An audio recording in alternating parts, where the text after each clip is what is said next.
Honours তৃতীয় বর্ষের শিক্ষার্থীদের আবারও স্বাগত জানাচ্ছি কোয়ান্টাম মেকানিক্স 1 এই কোর্সটিতে। আমরা এই কোর্সটির প্রথম অধ্যায়ের কোয়ান্টাম তত্ত্বের মৌলিক স্বীকার্য সমূহ এবং প্রাচীন কোয়ান্টাম তত্ত্বের অসুবিধা সমূহ আলোচনা করব আজকের পাঠে। তো প্রথমেই আমরা যদি প্রশ্ন রাখি যে কোয়ান্টাম মেকানিক্স কেন, কি এটা আসলে। আর ক্লাসিক্যাল মেকানিক্স যেটা আমরা জানি যে চিরায়ত বলবিদ্যা, এটা পরিবর্তে কেন কোয়ান্টাম বলবিদ্যা।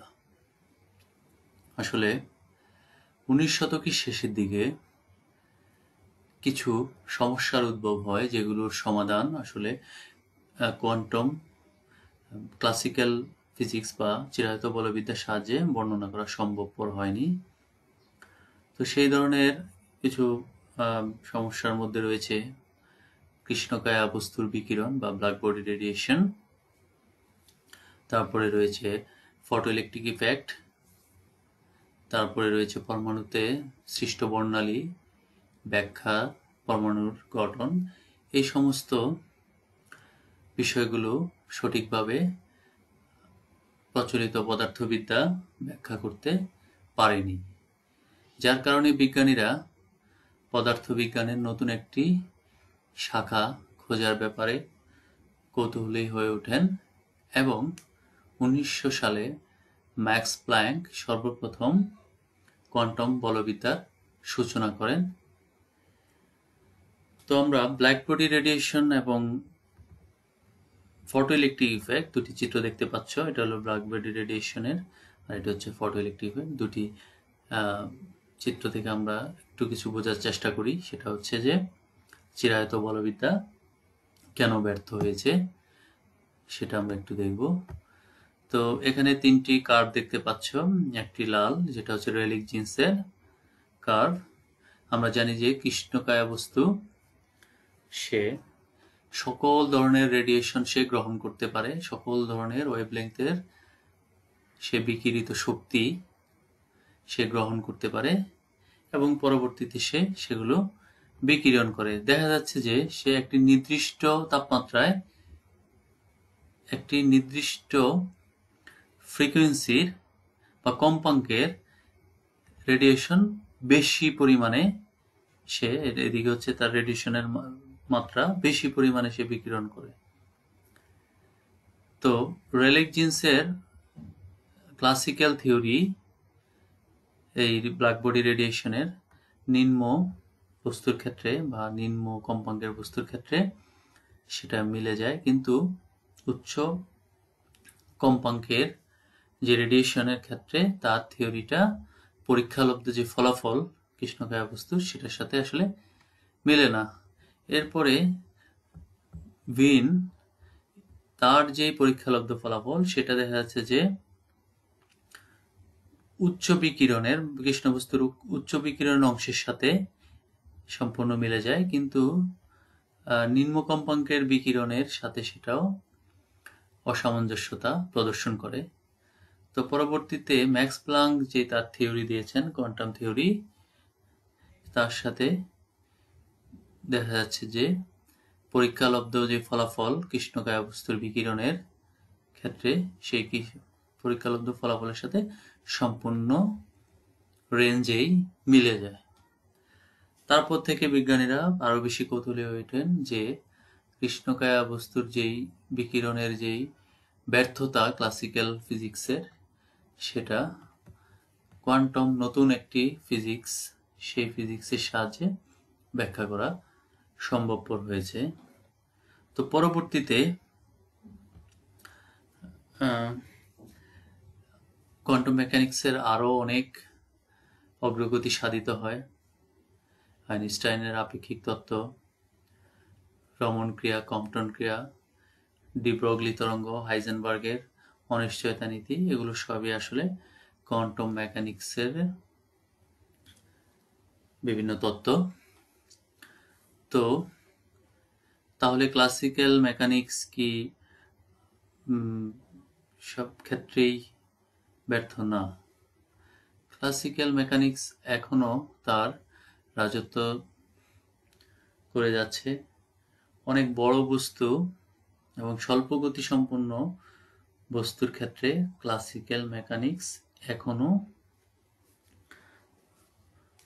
সঠিকভাবে ব্যাখ্যা প্রদান করতে পারছে, কিন্তু যখনই সাবঅ্যাটমিক পার্টিকেলের ক্ষেত্রে, পরমাণুর গঠনের ক্ষেত্রে, কিংবা আলোর গতিসম্পন্ন বা তার কাছাকাছি গতিসম্পন্ন কণার গতি ব্যাখ্যা করতে ক্লাসিক্যাল মেকানিক্স ব্যর্থ। কিন্তু এই মহাবিশ্বের জাগতিক বড় নক্ষত্র, গ্রহ নক্ষত্র, এদের গতিবিধি, এদের ভর, এদের ঘনত্ব, এই সমস্ত কিছু সঠিকভাবে এখনো ক্লাসিক্যাল মেকানিক্সে বা ক্লাসিক্যাল ফিজিক্সের সাহায্যে ব্যাখ্যা করা সম্ভব। তো আমরা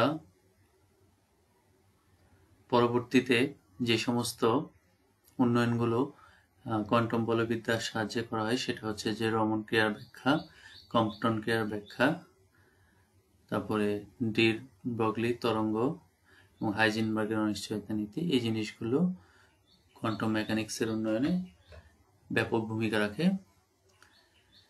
তাহলে বলা যাচ্ছে যে কোয়ান্টাম মেকানিক্স একটি পূর্ণ গতির ক্ষেত্রে বা একটি বস্তু ক্ষুদ্র থেকে বৃহৎ এই পরিমাণ বস্তুর ক্ষেত্রে, তোমরা জানো পদার্থের অবিভাজ্য অংশ হচ্ছে পরমাণু। পরমাণু থেকে শুরু করে গ্রহ নক্ষত্র পর্যন্ত বস্তুর ক্ষেত্রে কোয়ান্টাম মেকানিক্সের সূত্রসমূহ সঠিক ব্যাখ্যা প্রদান করতে পারে। তার মানে হচ্ছে যে আমরা বাউন্ডারি কন্ডিশন যদি ধরি কোয়ান্টাম বলবিদ্যার, তার মানে হচ্ছে যে বাউন্ডারি কন্ডিশন যেখানে বড় বস্তু এবং স্বল্প গতি নিয়ে আলোচনা করা হয়, সেক্ষেত্রে কোয়ান্টাম মেকানিক্স আর হচ্ছে ক্লাসিক্যাল মেকানিক্স একই ফলাফল প্রদর্শন করে। তার মানে হচ্ছে যে কোয়ান্টাম মেকানিক্সের একটি কন্ডিশনই হচ্ছে চিরায়ত বলবিদ্যা, যেখানে গতি কম থাকবে এবং বস্তুটি হবে বড়। তো আমরা পরবর্তী স্লাইডে যাই।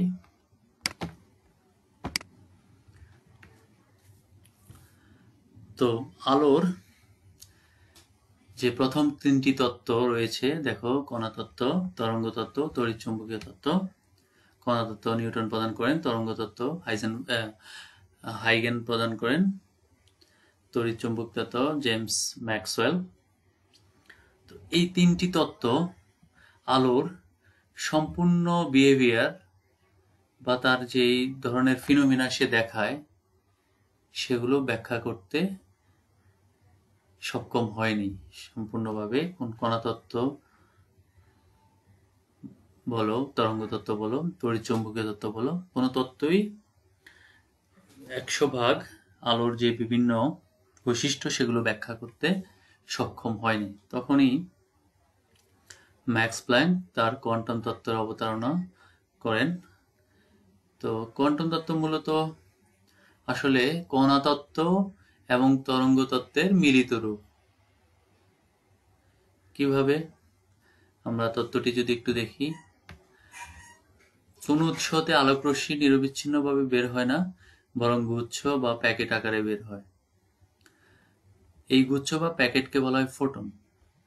আবার এই ফোটন প্যাকেট আকারে গৃহীত হয়। তার মানে হচ্ছে যে কোনো একটি সোর্স থেকে বিকিরণ একটি প্যাকেট আকারে বের হয়। তার মানে কন্টিনিউয়াসলি পানি যেভাবে কন্টিনিউয়াসলি পড়ে সেই রকম নয়, সেটা আসলে একটি প্যাকেট আকারে বের হয়। এখানে অনেক প্যাকেটের সমষ্টি হচ্ছে টোটাল বিকিরণ। তারপরে হচ্ছে যে তিনি এই বিকিরিত ফোটনের শক্তি, এই বিকিরিত ফোটনের শক্তি দিয়েছেন, শক্তিকে বলেছেন E = শক্তিকে প্রকাশ করেছেন E = h নিউ, যেটা হচ্ছে নিউ হচ্ছে বিকিরণের কম্পাঙ্ক, আর এই হচ্ছে Planck's constant 6.63 × 10⁻³ joule per second.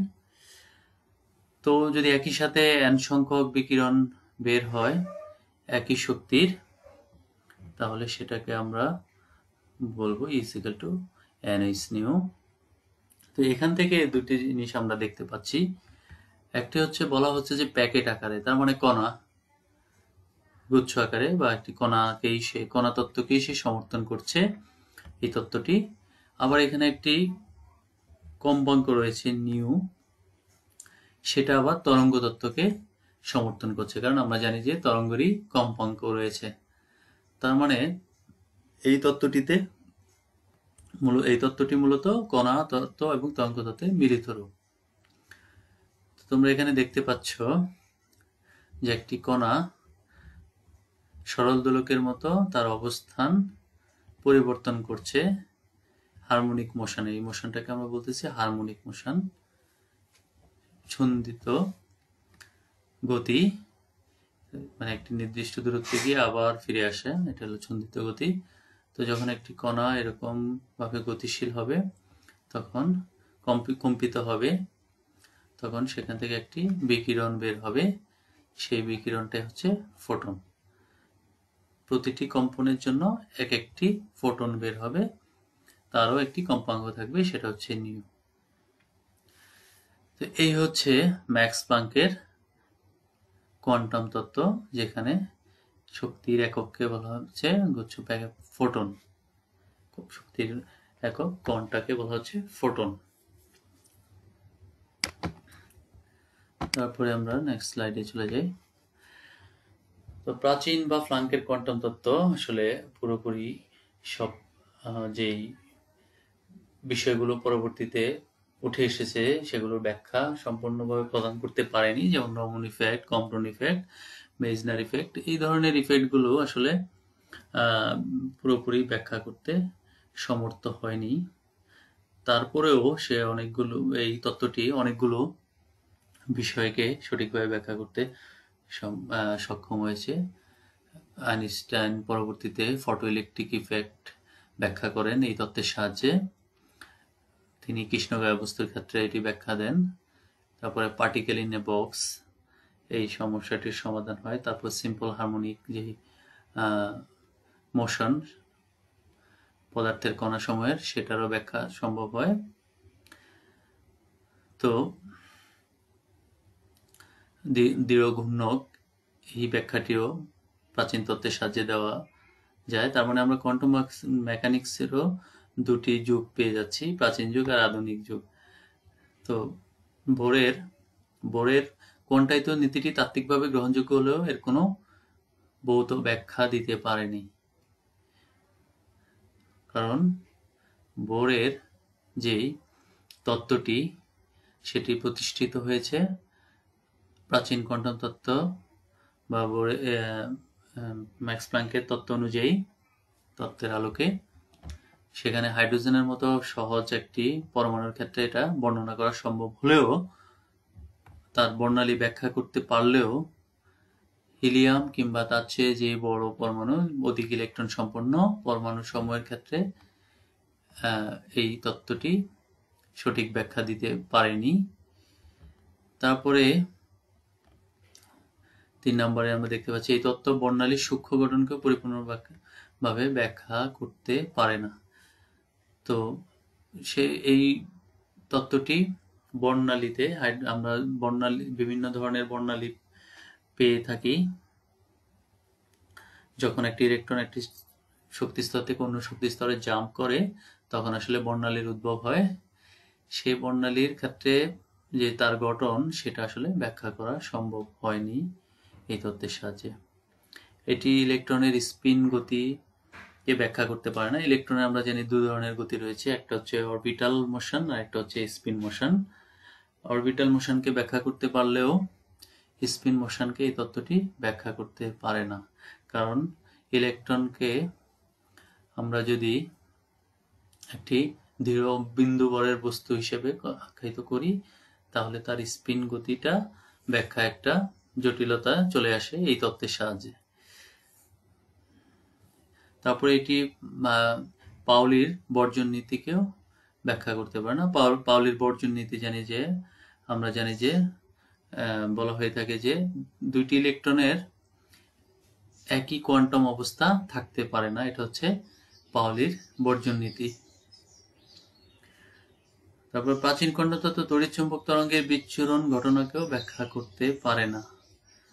তো এটি আমরা আলোর বিচ্ছুরণ জানি, সেই ঘটনাটিকে এই তত্ত্ব ব্যাখ্যা করতে পারে না। তারপরে এটি অছন্দিত গতিসম্পন্ন কোনো সিস্টেমকে ব্যাখ্যা করতে পারে না। আমরা একটু আগের চিত্রটি দেখেছিলাম যে একটি ছন্দিত গতিকে সে ব্যাখ্যা করতে পারে, সেখান থেকে যে বিকিরণ হয় সেটাকে আমরা ফোটন বলছি। কিন্তু একটা অছন্দিত গতির মানে হচ্ছে যে সে একদিকে যতটুকু গেল আবার একটু কম ফিরে আসলো, তার মানে হচ্ছে যে তার গতিতে কোনো ছন্দ নেই, হারমোনিক মোশন নয়। এ ধরনের গতিকে সে ব্যাখ্যা করতে পারে না। এই ধরনের বিকিরণ উৎপত্তি ঘটবে, সেটি এই প্ল্যাঙ্কের কোয়ান্টাম তত্ত্ব ব্যাখ্যা করতে পারে না। ইহাকে আলোর বিক্ষেপণ আলোচনায় প্রয়োগ করা যায় না। আচ্ছা, আলো বিক্ষেপ তো স্ক্যাটার্ড হয়, যেমন আমরা বলেছিলাম রমন স্ক্যাটারিং কিংবা কম্পটন স্ক্যাটারিং, এই ধরনের যে ঘটনাগুলো সেগুলো আসলে এই তত্ত্ব বা প্ল্যাঙ্কের কোয়ান্টাম তত্ত্ব অনুযায়ী ব্যাখ্যা করা সম্ভব হয়নি।